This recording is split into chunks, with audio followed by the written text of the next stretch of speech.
एक बार एक बड़ा ही पैसे वाला सौदागर खाली रेगिस्तान के लंबे सफर पर निकला हुआ था। एक बार वो थककर और गर्मी से परेशान होकर थोड़ी देर आराम करने के लिए किसी घने पेड़ों के नीचे रुक गया। तभी उसने एक पानी का छोटा सा तालाब देखा। अरे वाह, शुक्र है ये पानी का तालाब मिल गया, नहीं तो प्यास के मारे मैं मर ही जाता। ओह सौदागर उस तालाब से पानी अपनी एक छोटी सी बोतल में भर लेता है। उसने अपने घोड़ों को एक पेड़ से बांध दिया और वहीं घास पर बैठकर अपने थैले में से रोटी और आम निकालकर खाने लगा। आम खाकर वह गुठलियों को इधर उधर फेंक रहा था। खाना खाने के बाद वो फिर अपने घोड़ों को लेकर आगे चलने को तैयार ही हुआ था कि उसके सामने एक भयानक भूतनी आ गई। उसके हाथ में एक बड़ी सी चमकती हुई तलवार थी। कहाँ जा रहे हो? रुको, मैं तुम्हें नहीं छोड़ूंगी, मैं तुझे मार डालूंगी। ओह भूतनी, मेरा कसूर क्या है? मेरा कसूर क्या है? भूतनी की आंखों से गुस्सा बरस रहा था। तुमने मेरे बेटे का खून किया है।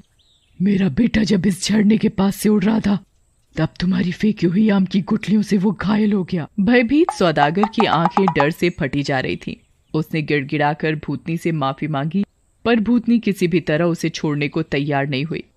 अच्छा, कम से कम मुझे 1 साल का समय तो दे दो, ताकि मैं अपने सारे बचे खुचे अधूरे काम काज पूरे कर लूं।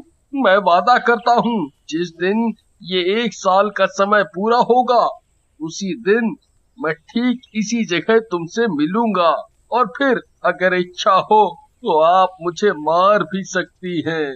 अच्छा ठीक है, मैं तुझे 1 साल का समय देती हूँ।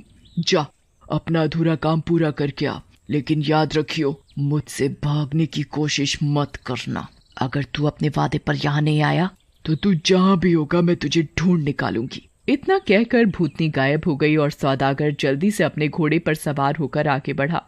सफर पूरा करके जब वो घर पहुंचा तो उसके डरे हुए चेहरे और थके थके शरीर को देखकर उसकी बीवी और बच्चों को हैरानी हुई। सौदागर ने जब उन्हें भूतनी वाली बात बताई तो उन्हें बहुत बुरा लगा। सौदागर जानता था कि भूतनी से बचने का अब कोई रास्ता नहीं है, इसलिए वो अपने काम निपटाने में लग गया। और जिस दिन 1 साल का समय खत्म होने को आया, वो बहुत दुखी मन से अपनी बीवी और बच्चों से विदा हुआ। सुनो, अब मैं चलता हूँ, 1 साल का समय पूरा हो चुका है। सभी बहुत दुखी होते हैं। सब उसे रोकना चाह रहे होते हैं पर रोक नहीं पाते। जब वो रेगिस्तान में उस पानी के तालाब के पास पहुंचा, उसी वक्त वहां एक बूढ़ा आदमी पहुंचा, जिसके पीछे पीछे एक कबूतरी चल रही थी। तुम यहाँ क्या कर रहे हो? सौदागर ने उसे सारी बात बताई। वो दोनों बात कर ही रहे थे कि एक और बूढ़ा 2 लोमड़ियों के साथ वहां आया और उसको भी सौदागर ने अपनी कहानी सुनाई। दोनों बूढ़े सौदागर का मन अपनी बातों से बहला ही रहे थे कि अचानक वहां हवा से धुएं का एक भवंडर बना और उसमें से वो भयानक भूतनी निकल कर आई। उसने आते ही सौदागर से कहा, अब मैं आ गई हूँ, अब मैं तुझे नहीं छोड़ूंगी। तू अब मेरे हाथों से नहीं बचेगा। अब 1 साल का समय पूरा हो चुका है। अब मैं तुझे मार दूंगी क्योंकि तूने मेरे बेटे को चोट पहुंचाई है। भूतनी की बात सुनते ही कबूतरी वाला बूढ़ा भूतनी के पास गया। आप इस आदमी को मत मारो, पहले मुझे अपनी एक कहानी सुनाने दीजिए, और अगर आपको पसंद आए तो आप इस आदमी को माफ कर देना। भूतनी को कहानी सुनने का बड़ा शौक था, इसलिए उसने कहानी सुनने के लिए हाँ कर दी। बूढ़े ने अपनी कहानी कहनी शुरू कर दी। हे भूतनी, ये कबूतरी जो आप देख रही हो, वास्तव में ये मेरी पत्नी है। मैंने जब इससे शादी की थी तब ये बड़ी खूबसूरत थी, और हम दोनों ने खुशी खुशी एक दूसरे के साथ कई साल बिता लिए, पर इससे मेरी कोई संतान नहीं हुई। इसलिए मैंने दूसरी शादी कर ली, जिससे मेरा एक लड़का पैदा हुआ। मगर तभी से मेरी पहली पत्नी को मेरी दूसरी पत्नी और मेरे बेटे से जलन होना शुरू हो गई। बहुत साल बीत गए, मेरा बेटा भी बड़ा हो गया और मेरी पहली बीवी ने उन दोनों को मारने का फैसला कर लिया। मगर वो चाहती थी कि इसका पता किसी को ना चल पाए। एक दिन मुझे एक लंबे सफर के लिए निकलना पड़ा और मैं 1 साल तक घर से बाहर रहा। मेरे जाने के बाद मेरी पहली बीवी ने सबसे पहले जादू टोना सीखना शुरू किया और उसने जादू से मेरे बेटे और मेरी दूसरी बीवी को बकरा बना दिया। फिर उन दोनों को मेरे यहाँ काम करने वाले किसानों के मुखिया को बेच दिया। जब मैं सफर से घर आया तो मेरी पहली बीवी ने बताया कि मेरी दूसरी बीवी मर चुकी है और मेरे बेटे का महीनों से कोई अता पता नहीं है। कुछ ही हफ्ते बाद एक बड़ा त्योहार मनाया जा रहा था और इस मौके पर बलि देने के लिए मैं 2 बकरे लाया जो कि मेरा बेटा और मेरी दूसरी बीवी थी। और जब उनको बलि के लिए तैयार किया तो वो बड़े जोरों से चीखने लगे। मुझे देखकर बड़ा आश्चर्य हुआ कि उनकी आंखों से लगातार आंसू बह रहे थे।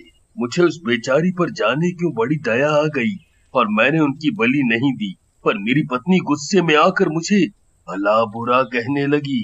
मैंने उसे खुश करने के लिए फिर छुरा उठाया और उन्हें मारने ही जा रहा था कि एक लड़की मेरे पास आई और उसने बताया कि मेरी बीवी ने उससे जादू सीखकर मेरी दूसरी बीवी और बेटे को बकरा बना दिया। मैंने उस लड़की से बोला कि उनको वापस इंसान बना दे, पर उसने बोला कि वो उन्हें ठीक तो कर देगी पर बदले में मेरे बेटे से शादी करेगी। उस लड़की ने दोनों को इंसान बना दिया और मेरे बेटे से शादी कर ली। कुछ दिनों बाद फिर उस लड़की ने अपने जादू से मेरी पहली बीवी को कबूतरी बना दिया। जब भी मैं सफर पर निकलता हूँ तो ये कबूतरी मेरे साथ साथ आ जाती है। यही है मेरी कहानी। और अगर ये कहानी आपको पसंद आई हो तो क्या मैं इनाम मांग सकता हूँ? भूतनी को उस कबूतरी वाले बूढ़े की कहानी बहुत अच्छी लगी और उसने सौदागर की सजा माफ कर दी। अच्छा ठीक है, मुझे तुम्हारी कहानी बहुत अच्छी लगी। मैं इस सौदागर को आधा माफ कर देती हूँ। इतना सब कुछ होते ही 2 लोमड़ी वाला बूढ़ा आगे आया और भूतनी से बोला, अगर आप सौदागर की आधी सजा और माफ करने का वचन देती हैं तो मैं इससे भी अच्छी कहानी सुनाऊंगा। ठीक है, मैं तुम्हारी शर्त मानती हूँ। सुनाओ अपनी कहानी। अगर मुझे अच्छी लगी तो मैं सौदागर की आधी सजा और माफ कर दूंगी। ये दोनों लोमड़ी वास्तव में मेरे 2 भाई हैं। जब मेरे पिताजी का देहांत हो गया था तो हम तीनों भाइयों के हिस्से में 1,000 मोहरें आईं और हम लोगों ने उससे व्यापार करना शुरू किया। कुछ दिनों के बाद मेरे सबसे बड़े भाई ने व्यापार का अपना हिस्सा बेच दिया और उससे जो पैसा मिला उसे लेकर वो और दौलत कमाने सफर पर निकल पड़ा। मगर 1 साल के बाद ही वो बिल्कुल संपत्तिहीन होकर घर लौटा। मैंने तब तक काफी पैसा कमा लिया था। मैंने उसे फिर दोबारा शुरुआत करने के लिए कुछ पैसे दिए और वो फिर बहुत खुश हो गया। मेरे दूसरे भाई के साथ भी कुछ ऐसी ही हालत हुई। वो भी साल भर सफर पर बाहर रहने के बाद घर लौटा तो बिल्कुल फटे हाल था। मैंने उसकी भी मदद की और वो फिर से खुश हो उठा। थोड़े दिनों बाद उन लोगों ने मुझे सलाह दी कि व्यापार करने के लिए दूर दूर के देशों में चलते हैं। पहले तो मैं मना करता रहा, फिर बाद में मैं भी तैयार हो गया।